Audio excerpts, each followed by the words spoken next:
댄 헐리라는 사람은 타자기 한 대와 접이식 의자를 들고 거리로 나가 지나가는 사람들에게 자신의 인생 이야기를 들려달라고 합니다. 그리고는 즉석에서 그 이야기로부터 영감을 받은 한 편의 소설을 써냅니다. 그가 소설을 완성하는 데는 1분 정도가 걸렸습니다. 그렇게 그의 소설은 60초 소설이라고 불렸죠. 16년 동안 길거리에서 완성한 소설은 22,613편에 이른다고 합니다. 이 책을 번역한 류시환님은 이렇게 말합니다. 60초라는 매우 한정된 시간에 한 편의 소설을 완성하려면 당연히 주인공의 삶에서 가장 중요한 의미를 가진 것만을 표현할 수밖에 없다. 그것이 댄 헐리의 60초 소설가가 갖는 특별한 매력이다. 그는 어떻게 행복을 발견할 것인가? 삶에서 도저히 바꿀 수 없는 것들은 어떻게 받아들일 것인가?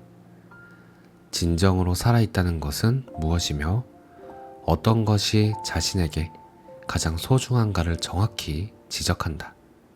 뛰어난 재치와 기발한 상상력, 때로는 우화적인 기법 등을 동원해 삶의 본질, 보편적인 메시지를 훌륭하게 전달한다.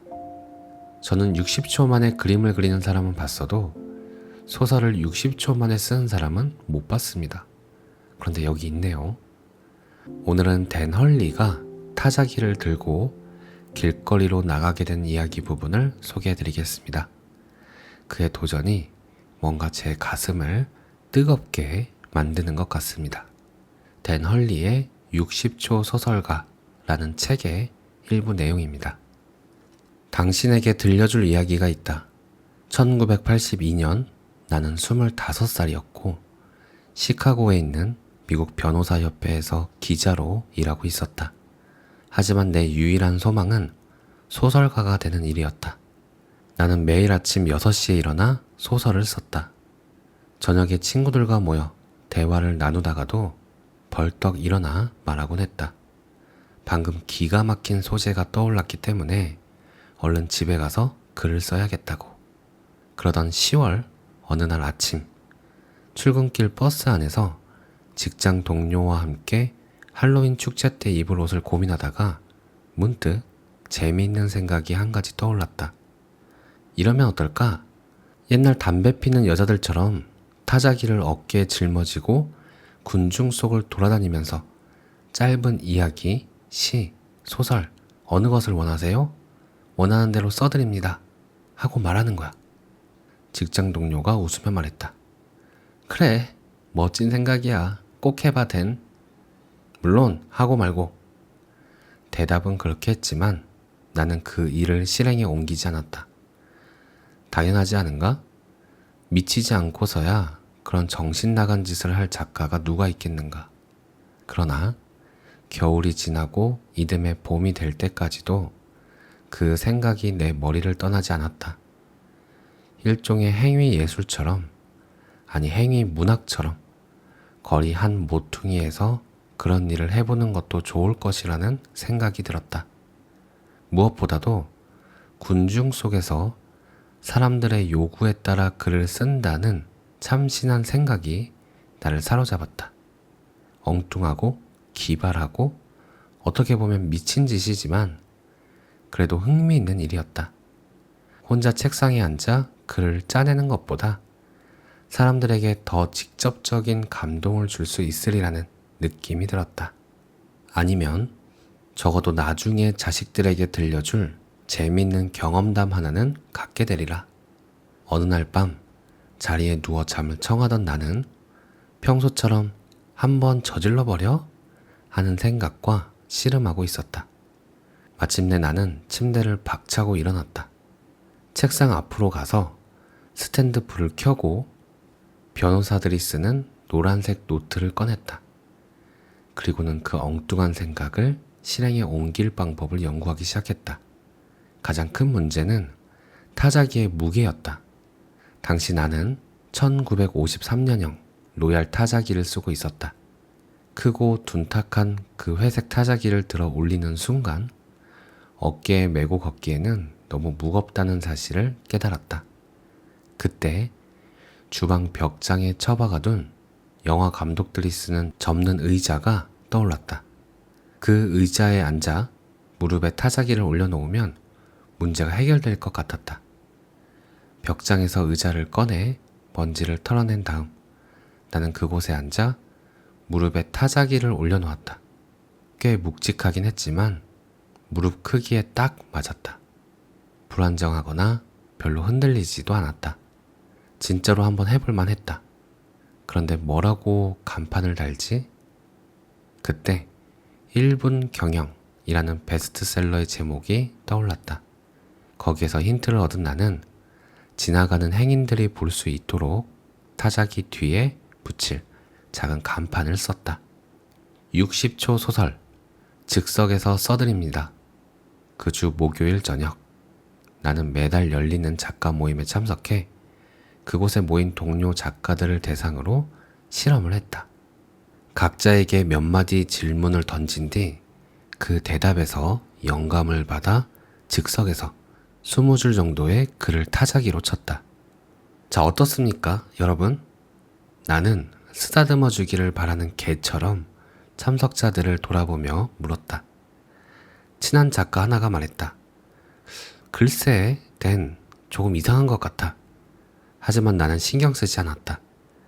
그것은 단지 방식의 생소함에서 오는 문제일 뿐이었다.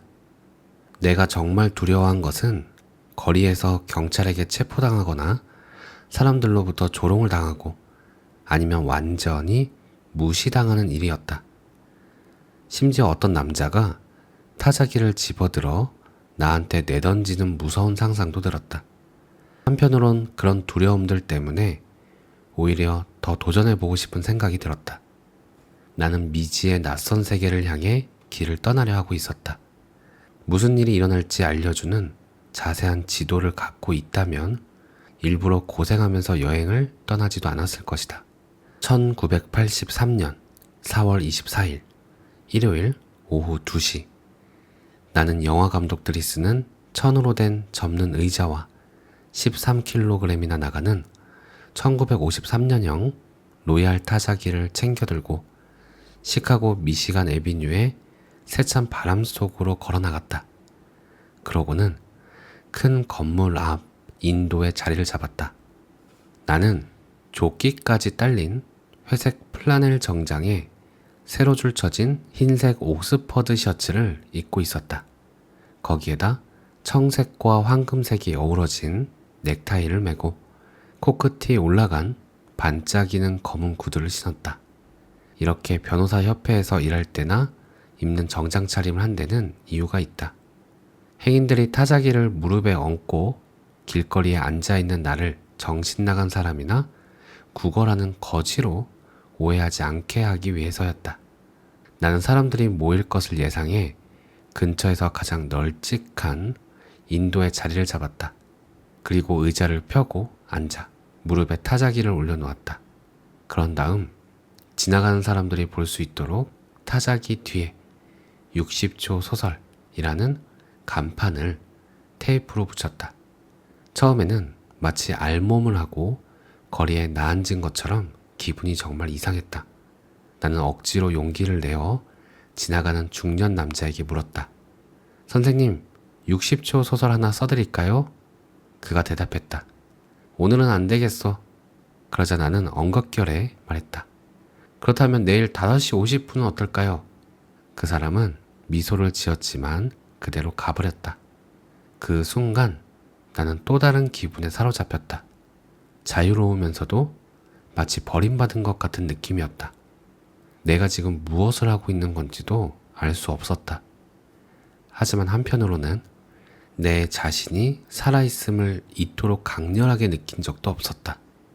마땅히 다른 할 일이 없었기 때문에 나는 종이 한 장을 타자기에 끼우고 세계 최초로 60초 소설을 치기 시작했다. 똑같은 원고를 하나 더 남기기 위해 종이 뒤에는 먹지를 댔다. 다음 글이 오자까지도 선명한 그 글이다. 어느 날 소설가 댄 헐리에게 멋진 생각이 한 가지 떠올랐다. 타자기를 들고 거리로 나가 글을 쓰면 무슨 일이 일어날까?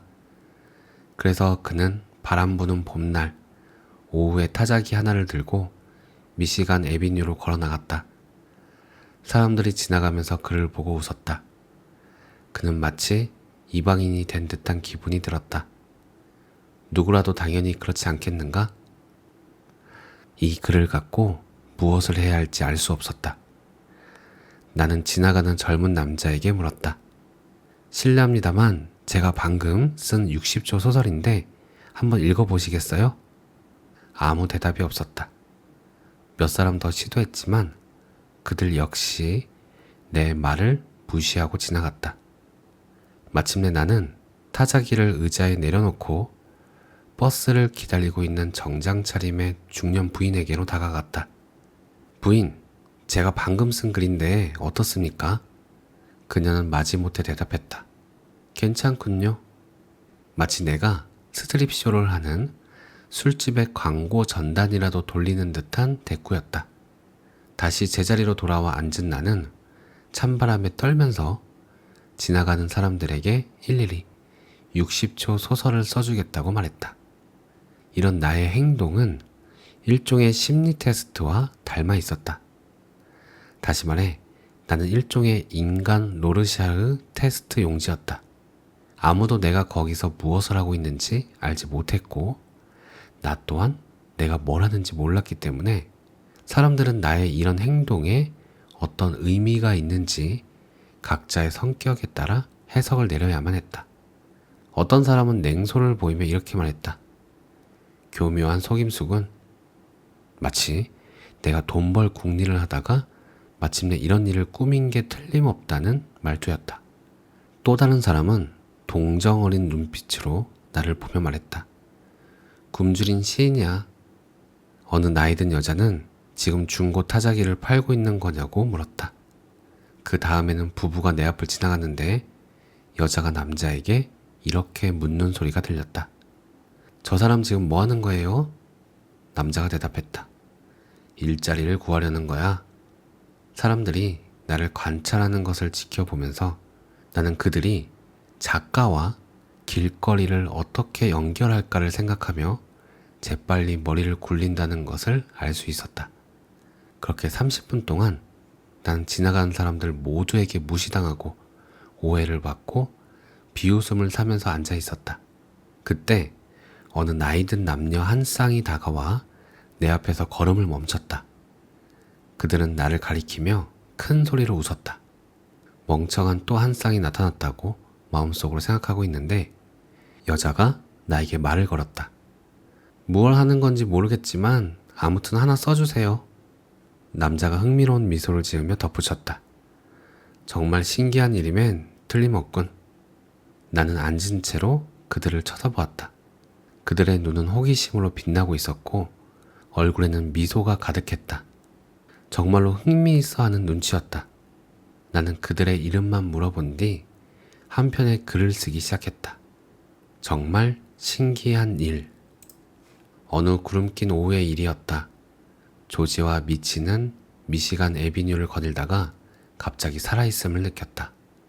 그것은 전혀 예기치 못한 일이었다. 미치는 자신이 숨을 쉬고 있고 심장이 뛰고 있으며 지금 미시간 애비뉴를 걷고 있다는 사실을 처음으로 느꼈다. 그리고 지금까지 이 세상이 돌아가는 동안 그 영원한 세월 내내 자신이 죽어 있었음을 갑자기 깨달았다. 지금 이 순간 그녀는 자신이 진정으로 살아있음을 느낀 것이다.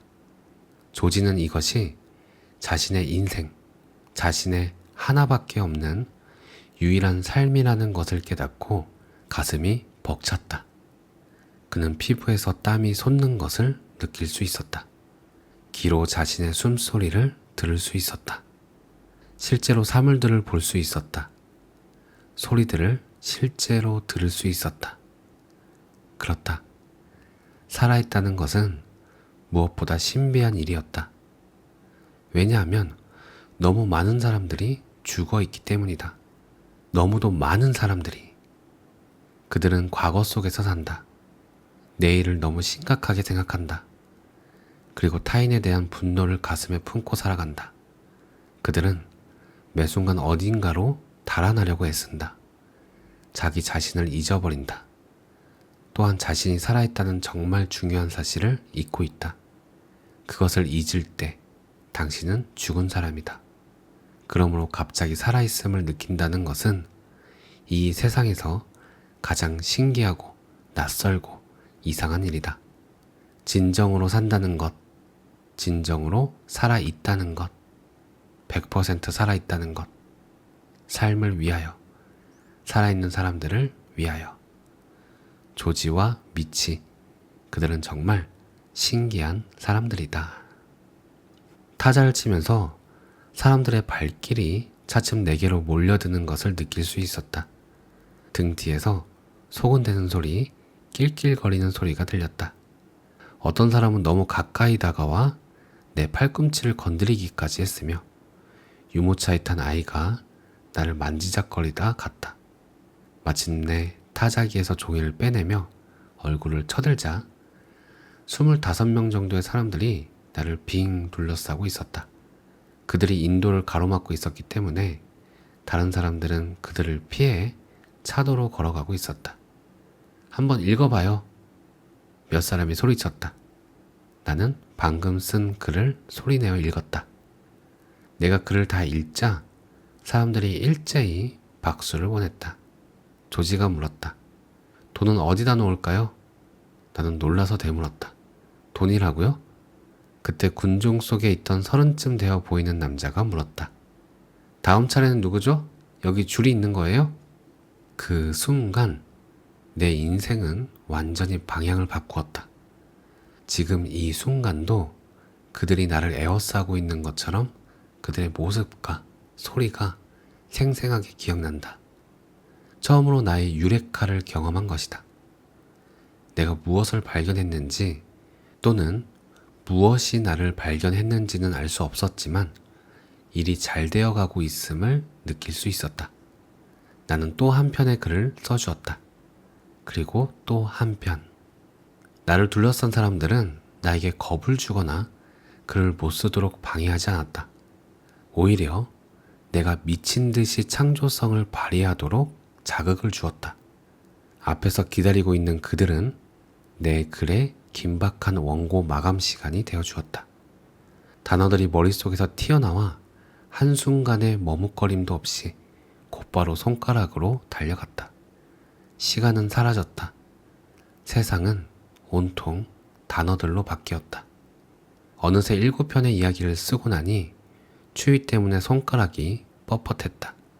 사람들이 썰물처럼 자리를 빠져나가고 나도 자리를 뜨기 위해 짐을 챙겼다. 타자기를 차에 집어넣기 전에 1시간 동안 번 돈을 세어보았다. 자그마치 14달러 75센트였다. 정말 유레카, 위대한 발견이었다. 내 생활은 클라크 켄트와 슈퍼맨의 생활로 나뉘어졌다. 낮에는 미국 변호사협회에서 정상적인 기자로 일하고 밤이면 문학을 위해 거리에서 쉼없이 타자기를 두드리는 60초 소설가가 된 것이다. 처음에 나는 사설 박물관이 하는 식으로 돈을 받았다. 원하는 만큼 돈을 내되 적더라도 반드시 내야 한다는 것이다. 대부분의 사람들이 2달러를 냈지만 이따금 5달러나 10달러를 내는 사람도 있었다. 어떤 사람은 25달러와 베일리 아이리시 크림을 한 병 주었다. 또 어떤 사람은 10달러와 콘돔 1개를 내밀었다. 물론 사용하지 않은 것으로. 내가 가격을 2달러로 못 박자 갑자기 더 많은 사람들이 내 글을 원했다. 그 일을 시작하고 첫 번째 여름을 맞이하면서 나는 내 자신이 재주 부리는 얼간이로 변해가는 것만 같아 두려웠다. 댄 헐리, 이야기를 만드는 인간기계. 그에게 단어를 집어넣으면 이야기를 쏟아낸다. 나는 또 얼마 안가 이 일이 지겨워지지 않을까 걱정이 되었다. 하지만 16년 동안 22,613편의 소설을 쓴 지금도 나는 여전히 손님을 기다리고 있다. 내가 무슨 글을 쓰든지 사람들은 웃음을 터뜨리고 때로는 울고 수없이 고맙다는 말을 했다. 많은 사람들이 내가 쓴 이야기가 바로 자신들의 이야기라고 말했다. 미국 전역에서 카드와 편지가 날아왔다. 매일 밤 적어도 한 여자의 키스를 받을 수 있었고 적지 않은 여성들이 자신의 전화번호를 알려주었다. 그 일을 계속할수록 더 많은 사람들이 내게 마음을 열고 자신들의 인생 이야기와 문제를 털어놓았다. 그리고 내가 내 자신을 대하는 것보다 더 진지하게 나를 대했다. 그것은 아마도 내가 순진한 풋내기 기자 같아 보였기 때문일 것이다. 아니면 그들이 하는 말에 내가 진심으로 귀를 기울였기 때문일지도 모른다. 또는 사람들이 아무에게나 속마음을 털어놓고 싶어 안달이 나 있을 때 그들이 발견한 첫 번째 말상대가 타자기를 갖고 길거리에 앉아있는 나였는지도 모른다. 하지만 분명한 것은 그들 모두가 정신과 의사나 목사, 가족, 친구에게서 얻지 못하는 무엇인가를 나에게서 원하고 있었다. 그들은 나를 신뢰했고 나는 그들에게 이야기를 써주었다. 그 이야기는 허구적인 픽션도 사실적인 논픽션도 아니었다. 그것은 소설, 우화, 독서 요법, 소크라테스의 대화법, 신문의 인생 상담 칼럼 등을 모두 섞어놓은 지금까지는 없던 새로운 형식의 글이었다. 언젠가 에드워드 포스터는 오직 접촉하라고 말했는데 내가 한 일이 바로 그것이었다. 그러나 아직 타자기로 한 단어도 치지 않았을 때에도 나는 여전히 사람들에게 무엇인가를 주고 있었다. 나는 그들이 하는 말에 눈과 귀를 모아 온 존재로 집중했던 것이다. 이 세상 사람들이 원하는 가장 소중한 일이 바로 그것이다. 누군가가 자기의 말에 진심으로 귀를 기울여주는 것. 나는 사람들의 이야기를 끌어내기 위해 몇 가지 질문을 던졌다. 꼬치꼬치 깨묻기도 하고 사적인 것을 묻기도 했으며 전혀 예상치 못한 질문을 던지기도 했다.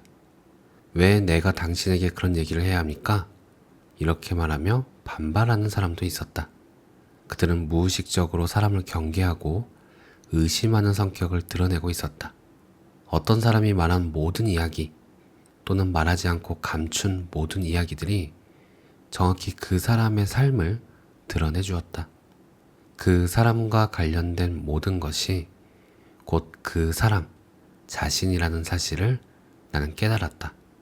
그가 신고 있는 신발, 사귀는 친구, 사용하는 말투 등이 곧 그 사람을 표현하고 있었다. 부분이 전체를 말해주고 있었다.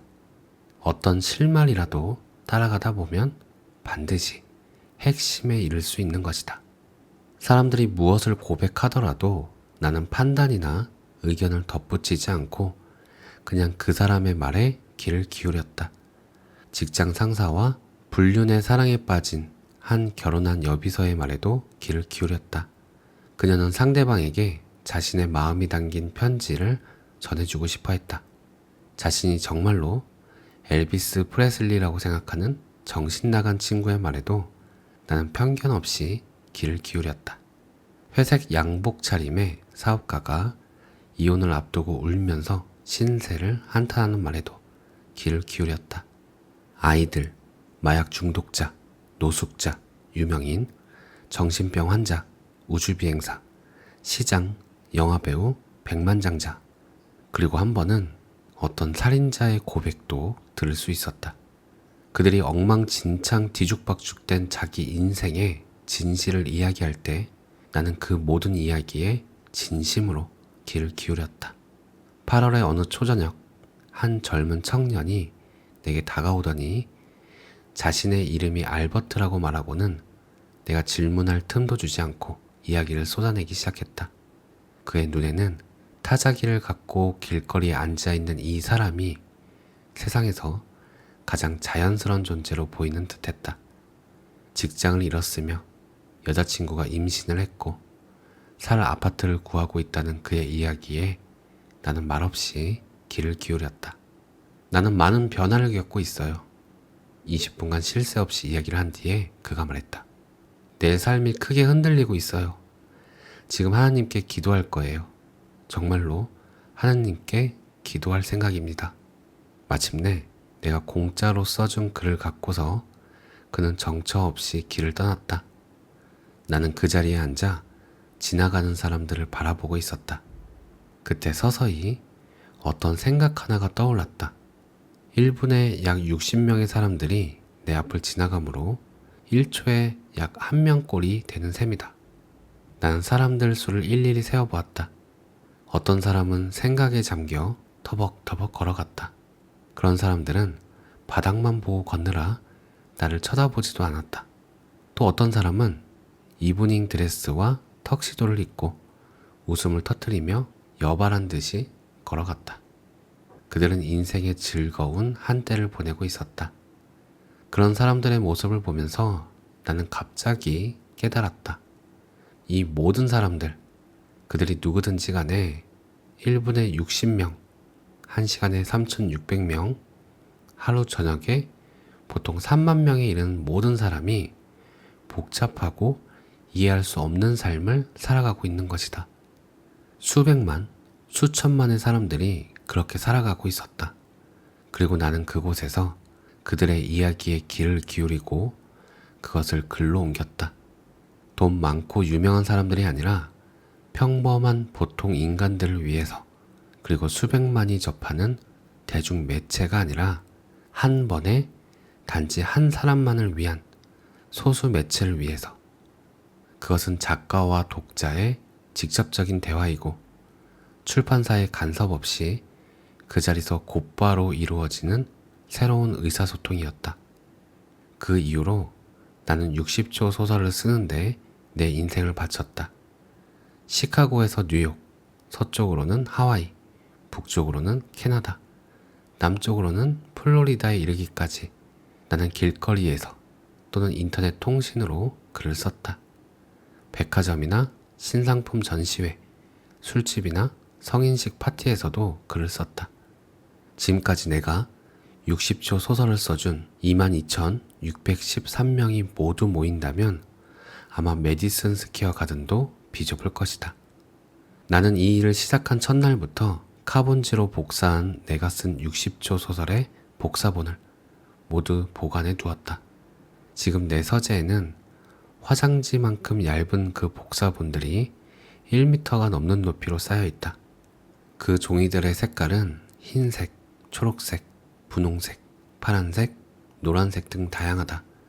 그것은 이야기들의 무지개이고 삶의 작은 메시지들을 쌓아 올린 기둥이다. 그 모든 세월이 지나고 그렇게 많은 이야기를 쓴 뒤에도 아직도 내 마음속에 남아있는 한 가지 의문이 있다. 이렇듯 엉뚱하고 터무니없고 말도 안 되는 행동이 상상을 뛰어넘는 큰 성공을 거둔 이유는 무엇일까? 가장 단순한 차원에서 보면 사람들이 내 타자기에 언제나 흥미를 갖기 때문이라고 말할 수 있다. 처음에 나는 로얄 타자기를 썼지만 지금은 1937년형 레밍턴 타자기를 쓴다. 휴대용 노트북 컴퓨터가 나와 있는 요즘 내 타자기는 마치 골동품처럼 보일 것이다. 나의 빠른 타이핑 실력과 옛날 물건이 내는 요란한 소음 또한 사람들의 마음을 사로잡는 또 하나의 구경거리다. 속도를 재보진 않았지만 나는 매우 빠른 속도로 타자를 친다. 그리고 사람들은 운동선수의 시합이나 가수의 콘서트를 본 적은 있어도 작가가 공연한다는 말은 들어본 적이 없다. 더구나 그 공연은 글을 읽는 것이 아니라 즉석에서 글을 쓰는 것이다. 작가가 사실들을 이야기로 바꾸는 과정에 함께 참여하는 일은 새롭고 흥분된 경험이다. 따라서 이 일은 단순히 재주를 부리는 인간 기계의 속임수와는 다르다. 하지만 나는 그 이상의 무엇인가가 있다고 말하고 싶다. 우리들 각자가 간직하고 있는 인생 이야기들은 믿을 수 없을 만큼 큰 힘을 지니고 있다. 우리의 생존을 위해서도 그 이야기가 필요하다. 우리들 자신의 인생 이야기들은 우리 몸의 장에서 소화를 도와주는 작은 미생물과도 같다. 우리의 머릿속에 작은 이야기들이 없다면 우리는 무엇으로 우리의 삶을 소화할 수 있겠는가? 또한 역설적이게도 내가 소설을 써준 22,613명 모두는 그들이 간직한 이야기보다 훨씬 위대한 사람들이었다. 내가 지금까지 배운 가장 큰 교훈이 바로 그것이다. 그 사람이 대기업의 유능한 부사장이든 아니면 가정주부든 노숙자이든 나는 언제나 그들이 자신의 이야기를 넘어서 있다는 것을 알 수 있었다. 내가 그들의 눈을 깊이 들여다보고 씩 웃으면 웬일인지 우리는 서로 말하지 않고도 알 수 있었다. 우리는 단지 2명의 어린 아이들이고 자신들에 대한 이야기를 지어내며 놀고 있다는 것을. 그것이 어린 아이들에게서 발견할 수 있는 아름다움이다. 아이들에게 이야기는 놀이고 갖고 노는 장난감이다. 반면에 진짜 소중한 보물은 마술과도 같은 지금 이 순간이다.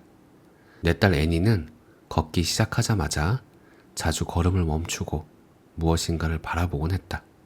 상점의 쇼윈도 앞을 지나칠 때마다 아이는 안을 들여다보며 물었다. 이게 뭐야? 술 파는 가게의 유리창 안에 색바랜 판지로 만든 여자가 맥주병을 들고 있는 것만 봐도 애니는 그 앞에서 소리치곤 했다. 아빠, 이것 좀 봐. 아이는 이야기를 갖고 있지 않다. 아이는 단지 자기 자신일 뿐이다. 아이는 어디를 가나 그 순간에 살고 있다. 내 머릿속에 있는 이야기. 이를테면 우리가 식당으로 걸어가고 있다는 생각이 애니의 머릿속에는 없었다. 딸 아이는 단지 걸어가고 있을 뿐이었다. 순간을 사는 것. 그것은 무엇과도 바꿀 수 없는 소중한 보물이다. 1985년 에블린이라는 이름의 여자에게 써준 60초 소설에서 나는 이렇게 말했다. 현실 세계에서 해피엔딩은 일어나지 않는다. 우리는 지금 이 순간 행복해짐으로써 해피엔딩을 이룰 수 있을 뿐이다. 그리고 내가 이해하는 한 우리 모두가 진정으로 바라는 것은 지금 이 순간의 행복이다. 한편 나 자신에 대한 이야기는 이렇다. 거리에서 소설을 써보자는 엉뚱한 생각은 나에게 직업을 가져다 주었을 뿐 아니라 내 아내 앨리스도 만나게 해주었다. 나는 60초 소설을 써주면서 그녀를 만났다. 그리고 소설가가 되려는 내 꿈도 실현되었다고 말할 수 있다. 물론 내가 예상한 방법대로 된 것은 아니었지만 나는 길거리에서 소설을 썼고 한 번에 한 사람씩 한 페이지 분량의 글을 썼다. 좋은 이야기는 언제나 사람들이 기대하는 대로 결론을 맺지 않는 법이다. 오늘 내용은 여기까지입니다. 감사합니다. 사랑합니다.